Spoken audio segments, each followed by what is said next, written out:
अगर घर में किसी तरह की भी बंदिशें होंगी, तंगदस्ती हैं, बीमार रहते हैं, हमेशा घर के अफराद परेशान रहते हैं, बेसुकूनी आ गई है घर में, तरह तरह की उलझनों में हमा वक्त गिरफ्तार रहते हैं, घर में सुख शांति नहीं है, तो इस वजीफे को पढ़ने के बाद तमाम परेशानियां दूर हो जाएंगी। जो अपने घरों में खैर व बरकत के लिए पढ़ना चाहते हो, घर में किसी तरह की बंदिशें हो गई हो, घर में माल पैसा रुकता ना हो, कितना कमाते हैं बरकत नहीं हो रही हो, तंगदस्ती आ गई हो, तो इन तमाम चीज़ों की दिफा के लिए ये वजीफ़ा बहुत ही मुजर्रब है। अस्सलामु अलैकुम नाज़रीन किराम, आज के इस वीडियो में हम आपको बताएंगे दो तरह के वज़ाइफ, यानी दो तरह के आदमियों के लिए वजीफ़ा बताएंगे। वो आदमी जो मुआशी तौर पर भी परेशान हो उसके लिए अलग वजीफ़ा, और जो अपनी जिस्मानी इलाज के लिए अपने जिस्म के बीमारियों के वजह से परेशान हो उसके लिए वजीफ़ा बताएंगे। तो अगर आप उनमें से कोई एक भी हो तो इस वीडियो को लास्ट तक ज़रूर देखिएगा, बहुत ही बेहतरीन वजीफ़ा है। आज हम एक मुजर्रब अमल बताएंगे जो दोनों तरह की परेशानियों को दूर फरमा देगा।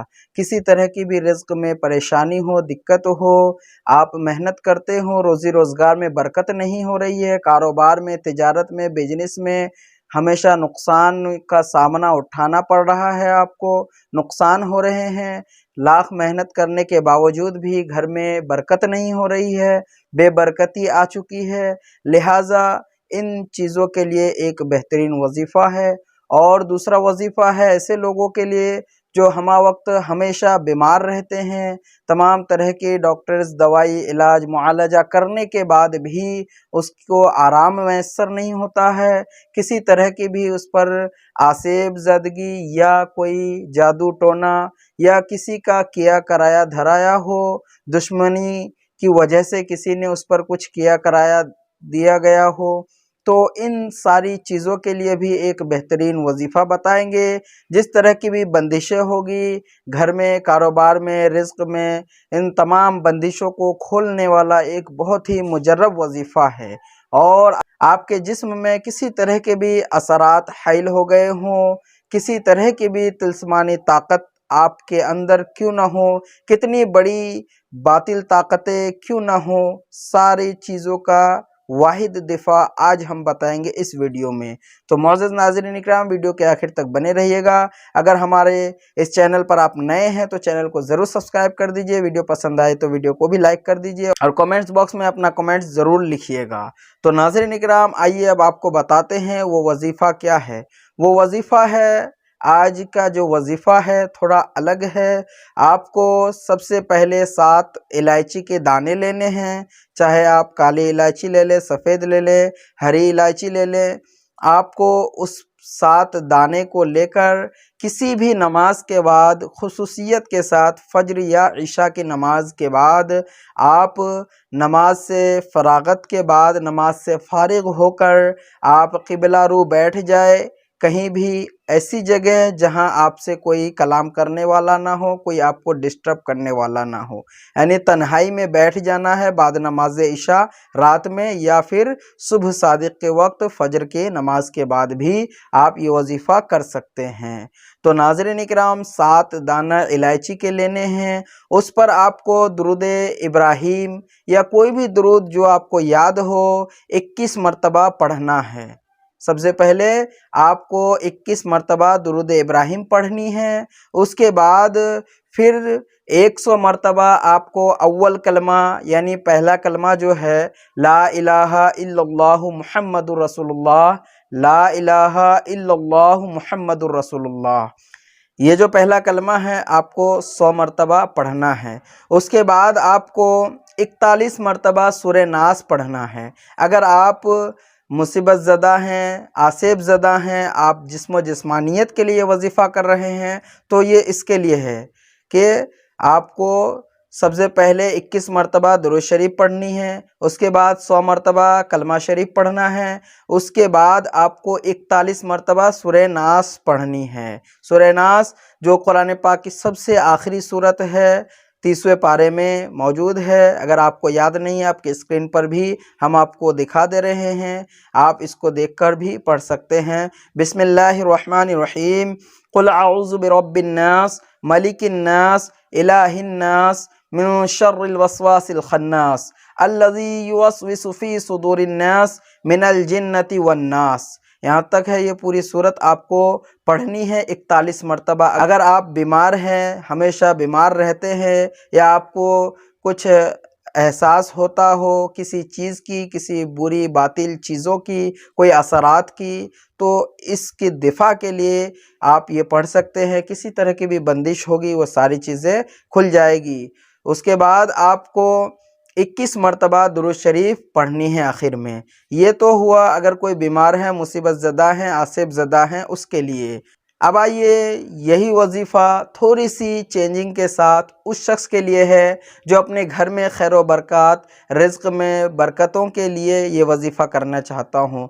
तो सेम है, सबसे पहले 21 मरतबा दुरूद शरीफ पढ़नी है, उसके बाद 100 मरतबा कलमा शरीफ पढ़ना है। उसके बाद आपको, अगर आप घर में खैर व बरकत के लिए करना चाहते हैं तो आप चाहे तो 41 मरतबा सूरह नास को पढ़ भी लें। अगर वक्त कम है तो आप जो घर में खैर व बरकत के लिए चाहते हैं तो उसके लिए है ये सूरत पढ़े 41 मरतबा, इन्नल्लाह युर्ज़क़ु लिमन यशाउ बिग़ैरि हिसाब, इन्नल्लाह युर्ज़क़ु लिमन यशाउ बिग़ैरि हिसाब। इसको आपको 41 मरतबा पढ़नी है। फिर आखिर में 21 मरतबा दुरूद शरीफ पढ़ लेनी है।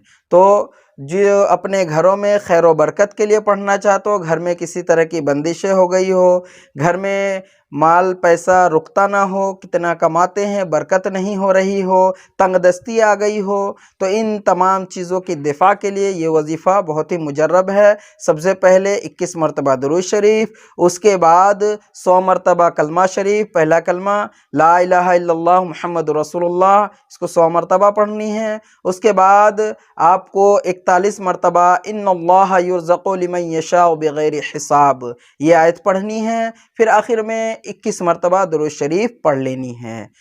तो मोअज़्ज़ज़ नाज़रीन इकराम, दो लोगों के लिए ये वजीफ़ा है, दो तरह के लोगों के लिए। जो खैर व बरकत के लिए करना चाहते हो तो इस तरह करें, और जो अपने जिस्म की बीमारियों की वजह से परेशान हो उसके दिफा के लिए करना चाहते हो तो वो सबसे पहले 21 मरतबा दुरूद शरीफ, उसके बाद 100 मरतबा पहला कलमा, उसके बाद 41 मरतबा सूरह नास पढ़ ले।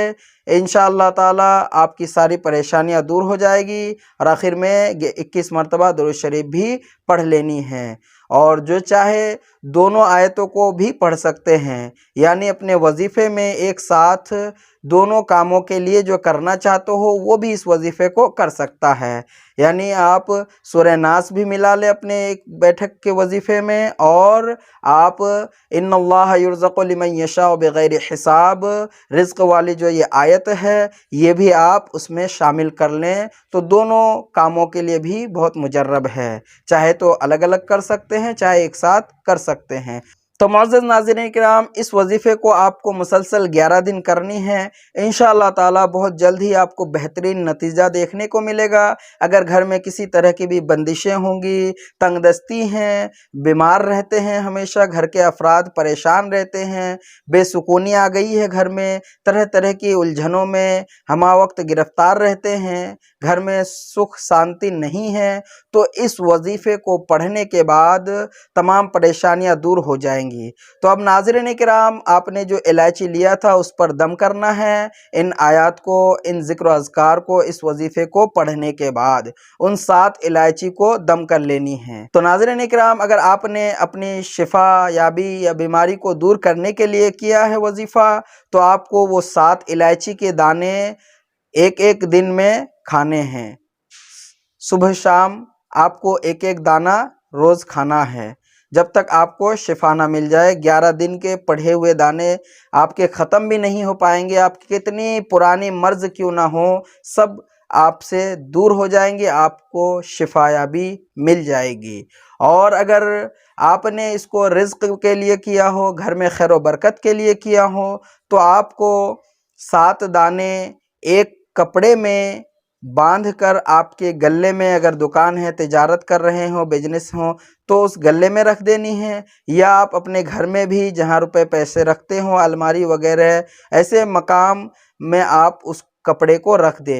कपड़े का कलर लाल, सफ़ेद, काला, इन तीनों में से कोई एक भी ले सकते हैं। उन सातों इलायची को बांधकर आप अपने गले में, अपनी अलमारी में या कहीं भी ऐसी जगह जहां आप रुपए पैसे या अपनी कीमती चीज़ें रखते हो वहां आप रख देंगे। और अगर आप उसको बीमारी के लिए कर रहे हो तो सुबह सादिक के बाद, फजर के बाद आपको निहार मुँह कुछ खाए पिए बगैर सबसे पहले आपको इलायची के एक दाना मुंह में रख लेना है। उसके बाद सोते समय जब सब चीज़ों से आप फारिग हो जाएंगे तो आपको एक दाना इलायची का मुंह में रख लेना है। उसको खाने के बाद आप सो जाएं, चाहे तो पानी भी बाद में पी सकते हैं। तो नाज़रीन किराम, अगर आपने इस वजीफे को दोनों कामों के लिए एक साथ किया है तो आपको 14 इलायची लेनी पड़ेगी। 7 इलायची आपकी बीमारी के लिए, आपके खाने के लिए, और 7 इलायची आपके गले में रखने के लिए है। तो नाज़रीन किराम, उम्मीद करते हैं कि आपको वीडियो पसंद आया होगा। अगर वीडियो पसंद आए तो हमारे इस वीडियो को लाइक कर दीजिए, चैनल को सब्सक्राइब कर दीजिए। तो मिलते हैं इस तरह के नेक्स्ट अगले वीडियो में बेहतरीन मालूमात के साथ, बेहतरीन वज़ाइफ के साथ।